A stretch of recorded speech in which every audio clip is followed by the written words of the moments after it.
हमारी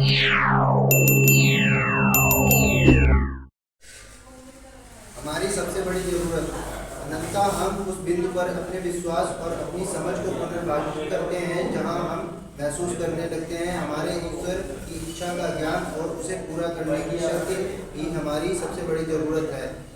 जब हम पहली बार NA में पहुंचे थे तब हमारे पास तमाम किस्म के विचार थे कि हमारी जरूरतें क्या हैं। हम चाहते हैं, हमें से कुछ ने ढेर सारी व्यक्तिगत उपलब्धियां इकट्ठा करने पर अपनी निगाहें टिका दी थी। हमने सोचा था कि सुधार गाय सफलता के समक्ष है, लेकिन सुधार सफलता के बराबर नहीं है। आज हमें यह विश्वास है कि हमारी सबसे बड़ी जरूरत आध्यात्मिक मार्गदर्शन और क्षमता प्राप्त करने की है। हमारे एडिक्शन ने सबसे बड़ा नुकसान जो हमें पहुंचाया है वह नुकसान था हमारी आध्यात्मिकता को हमारे प्राथमिक प्रोत्साहन पर हमारा रोग हावी हो चुका था। कैसे नशा पाए, कैसे इस्तेमाल करें तथा ज़्यादा से ज़्यादा और अधिक पाते रहने के लिए कौन कौन से रास्ते और साधन ढूंढें। इस तरह नशा की अति प्रबल आवश्यकता के गुलाम बनकर हम अपने जीवन के उद्देश्य एवं लगाव से भटक गए थे। हम आध्यात्मिक रूप से एकदम दिवालिया हो चुके थे। देर सवेर हमने यह महसूस किया कि सुधार में हमारी सबसे बड़ी जरूरत यही है कि हमारे लिए ईश्वर की इच्छा का ज्ञान और उसे पूरा करना। वही केवल इस बिंदु पर हमें सही निर्देश मिलते हैं। हमारे अंदर जीवन के उद्देश्य की वह संवेदना प्रकट होती है जिसे हमारे एडिक्शन ने हमसे छीन लिया था। हमने ईश्वर की इच्छा में अपनी इच्छा को मुक्त हो जाते हैं। अब केवल अपनी जरूरतों की खातिर ही नहीं, अपितु दूसरे के साथ बराबरी के दर्जे पर जिंदगी जीने के लिए हम अपने को आज़ाद महसूस करने लगते हैं। बाहरी सफलता में कोई बुराई नहीं है, लेकिन अनेक कार्यक्रम द्वारा दिए गए आध्यात्मिक संपर्क को अपनाएं। बिना सुधार में हमारी सबसे बड़ी जरूरत अधूरी रह जाएगी और यह बात कोई मायने नहीं रखेगी कि बाहरी तौर पर हम कितने सफल हैं। सिर्फ आज के लिए मैं अपनी सबसे बड़ी जरूरत अपनी समझ को के ईश्वर के साथ एक महत्वपूर्ण मार्गदर्शक संपर्क से मिलने वाले आत्मसंतोष पाने का प्रयास करूंगा। दोस्तों, आज का टॉपिक है हमारी सबसे बड़ी जरूरत। हेडलाइन है अनंत हम उस बिंदु पर अपने विश्वास और अपनी समझ को पुनः स्थापित करते हैं जहां हम महसूस करने लगते हैं हमारे लिए ईश्वर की इच्छा का ज्ञान और उसे पूरा करने की शक्ति ही हमारी सबसे बड़ी जरूरत है। तो एक एडिक्ट की सबसे पहली जरूरत क्या? फर्स्ट प्रायोरिटी तो कह रहा है कि हम जब नशा कर रहे थे एडिक्शन में, तो हमारा जो बिंदु था, जो हमारी जो सुई अटकी थी, वो सिर्फ और सिर्फ एक जगह अटकी हुई थी कि हमारा नशे को प्राप्त करना, नशा करना और रास्ते और जरिए खोजना और नशे के, और हमारी बिंदु वहीं पर अटकी हुई थी, हमारी सुई। और हम नशा करते हमारा नशा, हमारी एडिक्शन, हमारा रोग, हमारी बीमारी हम पर इतनी हावी हो गई कि हमारा आध्यात्मिक स्तर एकदम शून्य हो गया। मतलब हमारी जो सोच ही कह लो या आध्यात्मिक जो स्तर थी, जो इच्छा थी, जो भी कुछ था, आज टोटल एक ही चीज थी कि सिर्फ नशा। और एक एडिक्ट ऐसे करते हुए जब वो सुधार कार्यक्रम में पहुंचता है तो वो कह रहा है कि जब मैंने दोबारा से शुरुआत करी, मैं प्रोग्राम में आया, तो मैं वहां पहुंच गया जहां मुझे इस बात का एहसास हुआ कि मेरी सबसे पहली जरूरत क्या है, मैं क्यों भाग रहा हूं, मैं क्यों ये सारी चीजें कर रहा हूं। जैसे सुधार में बहुत सारे लोगों के साथ क्या होता है दोस्तों, जब वो सुधार में आते हैं, थोड़ा दिन रिकवरी में होते हैं, थोड़ा सा सुधार आता है उनके अंदर, तो उनकी जो फर्स्ट प्रायोरिटी हो जाती है उनकी गाड़ी, उनके मोबाइल, उनका काम धंधा, उनकी ऐशोरियासी या सेकेंडरी एडिक्शन, है ना, जैसे सेक्स, गैम्बलिंग, हवाबाजी, लैंडबाजी, है ना। तो वो उनकी तरफ भटक जाते हैं और वो अपने मेन मुद्दे से, मेन जरूरत से भटक जाते हैं। कहने का मतलब ये कि वो कार्यक्रम करना छोड़ देते हैं या हट जाते हैं उससे, और वो भटक जाते हैं। वो कह रहा कि यार हमारी ये जरूरत नहीं, हमारी आध्यात्मिकता पहले भी शून्य थी, आज भी। बहुत सारे लोग बहुत सारी चीजें गलत करते हैं एडिक्शन के रिकवरी के दौरान, बहुत सारी चीजें वो भूल जाते हैं। कहने का मतलब ये कि उन्हें एहसास ही नहीं होता है कि हम कर क्या रहे हैं, हम किस मकसद से आए थे, हम किस उद्देश्य से यहाँ पर हैं, हमें क्या करना है ना, मैं यहाँ क्यों हूँ, किस लिए हूँ, और किन हालातों में पहुंचा था, आज मैं क्या कर रहा हूँ और मुझे करना क्या चाहिए। वो ये बिल्कुल उसको एहसास ही नहीं होता है, महसूस ही। लेकिन जब हम, बहुत सारे लोग ऐसे हैं जब वो प्रोग्राम में आते हैं तो उन्हें इन चीज़ों का एहसास होता है और महसूस होता है कि अब मेरी ज़रूरत क्या है, सबसे पहली ज़रूरत क्या है।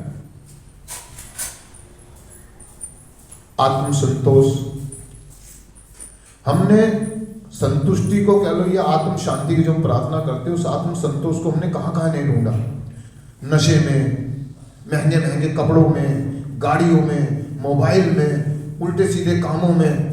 लेकिन संतुष्टि, और हम नशा करते करते करते कितना नशा इतना आदी हो गया कि हम यहाँ प्रोग्राम में आ गए और फिर दोबारा से उल्टी चेन घूम गई है। आज नशा नहीं कर रहे हम, बहुत सारे लोग, हम नशा नहीं कर रहे, लेकिन कहाँ ढूंढ रहे हैं संतुष्टि, सेटिस्फेक्शन, मजा कहाँ ढूंढ रहे हैं। जब तक मैं इस बात को नहीं मानूंगा या नहीं समझूंगा कि मुझे ईश्वर की इच्छाओं की जरूरत है या ईश्वर की इच्छाओं का ज्ञान होना मुझे जरूरी है, कहने का मतलब है जब तक मैं टोटल समर्पण, सरेंडर नहीं करूंगा अपनी इच्छाओं के आगे, मुझे इस बात के बारे में ज्ञान नहीं होगा, ना मुझे महसूस नहीं होता है दोस्तों, नहीं होता है। मुझे अपना स्वार्थ, अपनी इच्छाएं त्यागनी होगी। मुझे इस बात का एहसास होना चाहिए, अगर मैं रिकवरी में हूँ, मैं नशा मुक्त हूँ, मैं प्रोग्राम में हूँ, तो मुझे इस बात का एहसास होना चाहिए, मुझे ये बातें महसूस होनी चाहिए कि मैं किस रास्ते पे जा रहा हूँ, क्या ये सही है, मैं ये जो सारी चीज़ें कर रहा हूँ क्या ये सही है। आज के दिन मेरी सबसे पहली ज़रूरत है कि सबसे पहली ज़रूरत है मेरा सुधार, मेरा कार्यक्रम, मेरा प्रोग्राम, मेरी रिकवरी। उसके बाद बाकी चीज़ें हम क्या करते हैं, क्लासे में जाना, मीटिंग में जाना, इनको दूसरे नंबर पे ले आते हैं और फर्स्ट प्रायोरिटी फिल्में देखना, यार दोस्तों के साथ घूमना, पिकनिक करना, एंजॉय करना, है ना, कपड़ों के लिए शॉपिंग करना, महंगी महंगी चीज़ें। हम और चीज मतलब और मौज मस्ती के लिए हम प्रोग्राम को गिव अप करना शुरू कर देते हैं, क्लासों में जाना बंद कर देते हैं, स्पॉन्सर से बात करना, हम ध्यान लगाना बंद कर देते हैं, हम मेडिटेशन बंद करना बंद कर देते हैं, हम पूजा पाठ बंद कर देते हैं, हम पूजा पाठ भी नहीं करते हैं, बस दूर से हम ये सारी चीजें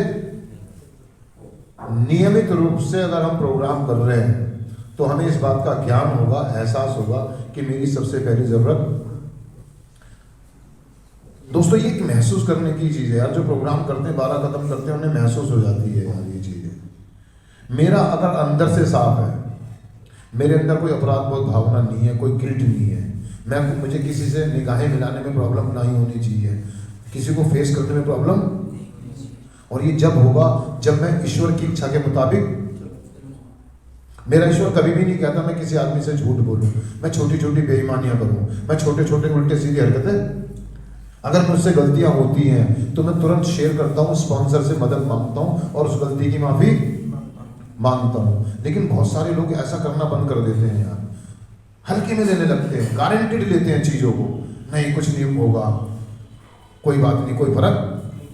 मान लो मैं रास्ते में जा रहा हूं, मैं गाड़ी में जा रहा हूं और मैंने किसी जानवर को हल्की सी चोट मार दी, कोई जानवर मेरी गाड़ी के आ गया और मैंने क्या करा, मैं यूं देख कर मैं निकल जाता हूं, क्या ये सही है? ये छोटी छोटी चीजें, हम रास्ते में हम जा रहे हैं, हमारे से कोई गलती हुई, किसी भाई का कोई सामान हमसे गिर गया तो हम उसको कहते देख के नहीं चलता, रिएक्ट कर देते हैं। किसी जानवर को मार के हम हल्के में ले लेते हैं, किसी पक्षी को मार दिया हमने, कोई हमारे से हो गया अचानक, हम हल्के में ले लेते हैं। और दोस्तों, और जो लोग कार्यक्रम करते हैं, सोब्राइटी में करते हैं ना भाई साहब, वो एक एक कदम फूंक के रखते हैं, उनकी नज़र नीचे रहती है, कोई चींटी ना आ जाए, कोई कीड़ा मेरे पैरों के नीचे, मेरी वजह से किसी व्यक्ति को कोई दिक्कत। इसे कहते हैं आध्यात्मिक। जब हम आध्यात्मिक बिंदु पर आके अटक जाते हैं या हम रुक जाते हैं और इसको समझने लगते हैं, तो हम एक ईश्वर से प्रार्थना करते हैं कि हे प्रभु, जब हम रात को प्रार्थना करते हैं ना, हम रिहा रूप हम क्या कहते हैं, हे प्रभु आज आपने हमें हर प्रकार के नशे से दूर रखा हुआ, एक सुंदर महल में रखा, इसके लिए आपका। हे प्रभु आज हमने किसी भाई का दिल नहीं दुखाया, यदि जाने अनजाने में दुखाया तो इसके लिए मैं क्षमा करते ना, प्रार्थना करते हैं ना। उसके सुधार के लिए हम क्या करते हैं? मेरे ईश्वर की इच्छा ये है कि मेरे द्वारा किसी व्यक्ति को हानि ना पहुंचे, मेरी वजह से, मेरे लालच में, मेरे स्वार्थ के चक्कर में, मेरी अपनी जरूरतों के चक्कर में किसी व्यक्ति का बुरा ना हो। और मैं ईश्वर से इस बात की प्रार्थना करना भूल जाता हूं। आज मैं सुधार में हूं, लोग कक्षों में आके बैठ जाते हैं, सुधार में आके बैठ जाते हैं, रिकवरी को समझ ही नहीं पा रहे हैं। देखो दोस्तों, हमारे को बताया गया कि क्लीन और रिकवरी और सोबराइटी, समझ रहे हो मेरी बात? क्लीन मतलब व्यक्ति नशा मुक्त है, बाकी सारी उल्टी सीधी चीजें कर रहा है। रिकवरी मतलब वो अब दोबारा से चीजें ग्रहण करनी शुरू कर दी, अपनी जो उसने जो खोया है, काम धंधा, रिश्ते, संबंध, समझ रहे हो? फिर आगे एक चीज और आती है सोबराइटी। क्या आती है? सोबराइटी मतलब, सोबराइटी का मतलब ये है कि आपका व्यवहार, आपका एटीट्यूड, आपके चारित्रिक दोषों को पहचाने आप और उन पे काम। मैं अपने आप को सुधारने आया हूं, बदलने आया हूं। क्या मैं सुधार में हूं? सेशन में तो बैठा हुआ हूं, लेकिन मेरी मानसिकता, मेरी सोच विचार नेगेटिव है आज भी। मैं लोगों की मजाक उड़ा रहा हूं, लोगों के बारे में पता नहीं क्या क्या सोच रहा हूं, फेलोशिप के मेंबरों के बारे में नेगेटिव बातें, मैं बैकबाइटिंग करता हूं, मैं चुगलियां करता हूं, है ना। मैं लोगों को दुख देने के लिए कुछ ऐसी हरकतें करता हूं जो मुझे नहीं करनी चाहिए। लोगों को नीचा दिखाने की कोशिश करता हूं, लोगों का मजाक उड़ाने की कोशिश करता हूं, लोगों को झंड करने की कोशिश। क्या ये मेरे ईश्वर की इच्छा है? क्या मेरा ईश्वर मुझसे ये उम्मीद रखता है? ईश्वर मतलब मेरा प्रभु, जो मेरा भगवान है, जिसे मैं मानता हूँ, या मेरा जो स्पॉन्सर है, जिसको मैं इस रूप में देखता हूँ, मेरा जो सीनियर मेंबर है, जो भी व्यक्ति जो मुझे प्रोग्राम में लेकर आ रहा है, स्पॉन्सर कर रहा है, जो मदद कर रहा है, या मेरा भगवान, वो कभी भी नहीं चाहेगा कि मैं ऐसा काम। लेकिन मेरा जो एडिक्शन है, जो उसका रोग है, जो मेरी बीमारी है, मेरे को ऐसी चीज़ों में धकेलती है, इन्वॉल्व करती है। क्योंकि हम एडिक्टों को ना मजा आता है। क्या आता है? हर चीज में हम मजा ढूंढते हैं। हम खुश रहना चाहते हैं, अपनी खुशी के लिए दूसरों को दिक्कत देना शुरू। लेकिन मेरा प्रोग्राम, मेरी सोबराइटी, मेरा सुधार, ये चीजें मुझे अपनी इच्छाओं को, अपनी स्वार्थ को, अपने लालच को समर्पण करना होगा अपने ईश्वर के आगे। और मैं जब ईश्वर के ज्ञान के लिए प्रार्थना करता हूँ, उसकी इच्छा का ज्ञान क्या है, उसके लिए जब मैं 5वें 6ठे कदम की तरफ जाता हूँ, मैं ज्ञान की प्रार्थना करता हूँ, तो मुझे ज्ञान होता है कि यार मैं तो सेवा के लिए हूँ, मैं तो एक वॉलंटियर हूँ। क्या हूँ? ना कि शासक, ना कि मैं शासन करने नहीं आया हूँ यहाँ पर, मैं सेवा करने के लिए हूँ। मेरे ईश्वर की इच्छा है कि मैं सेवा करूँ। क्या करूँ? और मेरा जो एटीट्यूड है वो शासकों वाला है। मैं हुक्म चलाता हूँ, मैं लोगों को दबाता हूँ, मैं लोगों को धमकाता हूँ, मैं लोगों को डराता हूँ। समझ रहे हो मेरी बात को दोस्तों? कभी भी ये चीज़ें ना हमें सोबराइटी की तरफ नहीं ले जाएगी। अगर हम ऐसी चीज़, छोटी छोटी चीज़ों को अगर हम इग्नोर करेंगे तो भाई दिक्कत आ जाएगी। क्या आ जाएगी? मेरी सबसे बड़ी ज़रूरत क्या है कि मुझे अंदर से मैला महसूस ना हो। आज की डेट में जब मैं रात को सोऊं तो मेरे को ये विचार नहीं आना चाहिए कि आज मैंने किसी के 10 रुपये चीट कर लिए, आज मैंने किसी को बेवकूफ़ बना दिया, आज मैंने किसी को घुमा दिया, देखो मैं सुपरमैन हूँ, मैंने झूठी सी रिपोर्टिंग दे करके उसको फंसवा दिया, है ना। मुझसे किसी ने सेल्फ रिपोर्ट मांगी तो मैंने अपने काउंसलर को भी घुमा दिया। और हम अपने आप को शाबाशी देते, देखा भाई की बातचीत, मैं कितना शातिर। भाई साहब आप शातिर नहीं हैं, आप बेवकूफ़ हैं, आप बेवकूफ़ हैं। लोग हमारे को बेवकूफ समझने की कोशिश, जब हम ऐसे रास्ते पे चलते हैं, ईमानदारी के रास्ते पे चलते हैं, सच्चाई के रास्ते पे चलते हैं, प्रोग्राम के रास्ते पे चलते हैं, 12 कदमों के द्वारा चलते हैं, तो सामने वाला व्यक्ति हमें बेवकूफ, मुझे मंजूर है। मुझे जो स्वार्थी और या नेगेटिव लोग होते हैं, वो आपको, उनका नजरिया, वो आपसे मजाक उड़ाएंगे। जब यहाँ से आप नशा मुक्त होकर जाएंगे बाहरी दुनिया में, तो बाहरी लोग आपको ये बात कहेंगे, डर गया, बीवी से डरता है, परिवार के लोगों से डरता है, सेंटर वालों से डरता है। कौन देख रहा है, कौन पूछ रहा है, आपका मजाक उड़ाने की कोशिश करेंगे लोग, आपको दोबारा से बीमारी की तरफ ले जाने की कोशिश। लेकिन दोस्त, मेरे ईश्वर की इच्छा क्या है? मेरा सुधार। मेरी मम्मी एक बात कहती थी मेरे को कि बेटा अगर घर में खूंटा मजबूत है ना तो भैंसे बोलो। अर्थात वो ये कहना चाहती थी अगर आप ठीक है तो सब कुछ ठीक है, सब कुछ वापसी हो जाएगा, सब कुछ मिल जाएगा, सब कुछ मिल जाएगा। अगर आप ठीक नहीं है तो कुछ भी ठीक नहीं है। और जब मेरा सेल्फ ही ठीक नहीं है, मेरा अपनी नजरों में, खुद की अपनी नजरों में आत्मसम्मान नहीं है, मेरी खुद की नजरों में मेरी सेल्फ रिस्पेक्ट नहीं है, मैं खुद को, अपने आप को शाबाशी नहीं दे पा रहा हूं, तो मेरी काय की सोबराइटी, काय की रिकवरी है, काय का सुधार। आईना देखते हुए मैं डरता हूं, अपने आप से नजरें नहीं मिला पाता हूं, दूसरों से नजरें चुराता हूं। क्या सुधार है यार मेरा? यार दोस्तों, ये कार्यक्रम मेरा ईश्वर मुझसे कहता है कि अपने आप से नजरें मिला, अपने आप से बात कर, अपने आप को ढूंढ, अपने आप को पहचान, स्वयं की खोज, स्वयं की खोज करने के लिए कहता है। क्या मैंने अपने आप को ढूंढा? खो गया वो लालच में, स्वार्थ में, बेकार की चीजों में, बाहरी सुख, भौतिक चीजों में। भौतिक चीजें तो कहते हैं, कार, मोबाइल, इनों में खो गया हूं मैं, वगैरह वगैरह वगैरह, ऐसो यासी, मौज मस्ती। वो कह रहा अंदरूनी सेटिस्फेक्शन की तरफ जाओ आप, और ये तब मिलेगी जब आप अपने ईश्वर से संपर्क साधेंगे, अपने आध्यात्मिक स्तर को बढ़ाएंगे, अपनी चेतन अवस्था को, उसकी इच्छा का ज्ञान करने के लिए प्रार्थना करते हैं कि मेरी माता मेरे से क्या चाहती है, उसके बिना बोले मुझे पता लगना चाहिए। मेरे पिताजी मुझसे क्या उम्मीद रखते हैं, मुझे इसके बारे में ज्ञान होना चाहिए। मेरे बच्चे मुझसे क्या उम्मीद रखते हैं, मेरे सीनियर्स मेरे लिए क्या उम्मीद रखते हैं, मेरे आने वाले जूनियर मुझसे क्या उम्मीद रखते हैं, मुझ में क्या ढूंढते हैं, और मेरी पहचान क्या है, मेरी पहचान क्या है।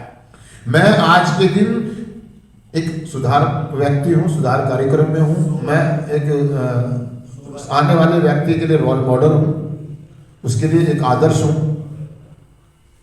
क्या दे रहा हूँ? मेरी सबसे पहली जरूरत ये कि मैं अपने आप से प्यार करूँ, और मैं अपने आप से प्यार जब करूँगा जब मैं प्रोग्राम करूँगा। मेरी सबसे पहली जरूरत ये है कि मैं कार्यक्रम करूँ। क्या करूँ? प्रोग्राम करूँ। प्रोग्राम करने का मतलब ये नहीं कि आप आके बैठ के बस सुन लिया, उसको अप्लाई भी करना है, उसको अपने जीवन में लागू भी करना है।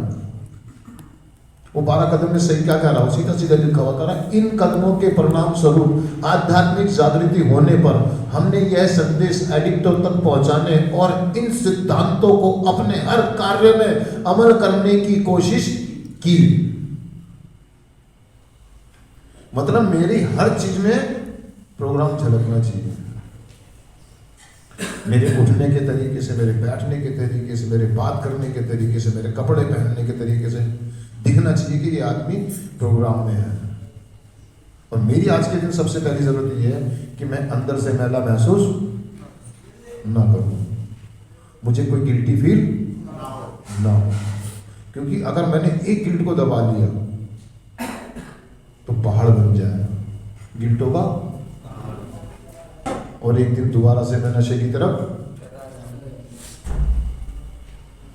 वो कह रहा है बाहरी चीजें कोई गलत तो नहीं है, जो लास्ट लाइन में क्या, बाहरी सफलताएं में कोई बुराई नहीं, लेकिन अन्य कार्यक्रम द्वारा दिए गए आध्यात्मिक संपर्क को बनाए बिना सुधार में हमारी सबसे बड़ी जरूरत अधूरी रह जाएगी। वो ये कह रहा है कि दोस्तों कोई दिक्कत नहीं, ईश्वर का दिया आपके पास कपड़ा है, लत्ता है, आप गाड़ी है, इस्तेमाल करें, यूज करें, लेकिन किसी के बुरा करने में। आपके पास है ना यार महंगी चीजें, आपको है ना, आपका काम धंधा बढ़िया, तो पहनो, खाओ पियो, कोई दिक्कत नहीं, लेकिन सामने वाले को नीचा दिखाने की जरूरत नहीं कि मेरे पास गाड़ी है, तेरे पास। अगर आप ऐसा करते हैं तो आप गलत हैं, आप सामने वाले को शटअप नहीं करने है। वो कहा कोई बुराई नहीं है, आप पैसा कमाओ, इज्जत कमाओ, पोस्ट कमाओ, कोई दिक्कत, लेकिन सबसे पहली जरूरत क्या है? मेरा सुधार, मेरा प्रोग्राम, मेरी रिकवरी, मेरी सेल्फ रिस्पेक्ट, मेरा आत्मसम्मान, मेरा परिवार, मेरी आध्यात्मिकता। तो दोस्तों कहने का मतलब ये है कि मेरी सबसे पहली जरूरत को पहचानें, और उसको पहचानने के लिए आपको ये 12 कदम दिए गए हैं। जब आप इनको पढ़ेंगे, याद करेंगे और अपने जीवन में लागू करेंगे तो आपको महसूस हो जाएगा मेरी जरूरत क्या है। सबकी अपनी अपनी अलग अलग चीजें होती है। मैं कुछ और सोच रहा हूँ तो आप कुछ और सोचेंगे, लेकिन है तो मैंने तो यही सोचा था सेटिस्फेक्शन, संतुष्टि। अगर मैं संतुष्ट हूं ना, मुझे संतुष्ट होना सीखना पड़ेगा, क्योंकि दुनिया की सारी खुशियां मुझे नहीं मिलने वाली। मैं ये सोचूं कि सब कुछ मुझको मिल जाएगा तो ऐसा संभव नहीं है। हर आदमी का अपना अपना जीने का तरीका है, अपना अपना करने का। मैं ये सोचूं कि मैं बिल्कुल इसके जैसा बन जाऊं, ये नहीं हो सकता। या ये व्यक्ति बिल्कुल मेरे जैसा बन जाए, ये भी मुझे तालमेल बिठाना सीखना होगा मुझे, क्योंकि मेरे मन के मुताबिक ये दुनिया नहीं चलेगी, मेरे हिसाब से सब कुछ नहीं होगा। तो मुझे अपनी इच्छाओं को समर्पित करना पड़ेगा यार। मेरी इच्छा तो ये है ना कि मेरा भाई तो बिल्कुल मेरे जैसा बने, आने वाला व्यक्ति बिल्कुल मेरे नक्शे कदम पे चले, मेरा नाम ले लेके आगे बढ़े। मैं जहां भी जाऊं तो मेरे को लोग पूछे, पता नहीं क्या क्या यार, बीमार आदमी हूं ना मैं बहुत सारी उम्मीदें पाल लेता हूँ अपने आप से, आसपास के लोगों से, सामने वाले लोगों से बहुत सारी उम्मीदें। उम्मीदों का मतलब है इच्छाएं रखता हूं मैं। और जिस दिन मैं इन चीजों के चक्कर में अटक जाता हूँ, भटक जाता हूँ, फंस जाता हूँ और दोबारा से, तो दोस्तों मैं चिंतन पढ़ देता हूँ सिर्फ आज के दिन। मैं अपनी सबसे बड़ी जरूरत अपनी समझ के ईश्वर के साथ एक महत्वपूर्ण मार्गदर्शन संपर्क से मिलने वाले आत्मसंतोष को पाने का प्रयास करूंगा। आत्मसंतोष। थैंक यू दोस्तों, शुक्रिया।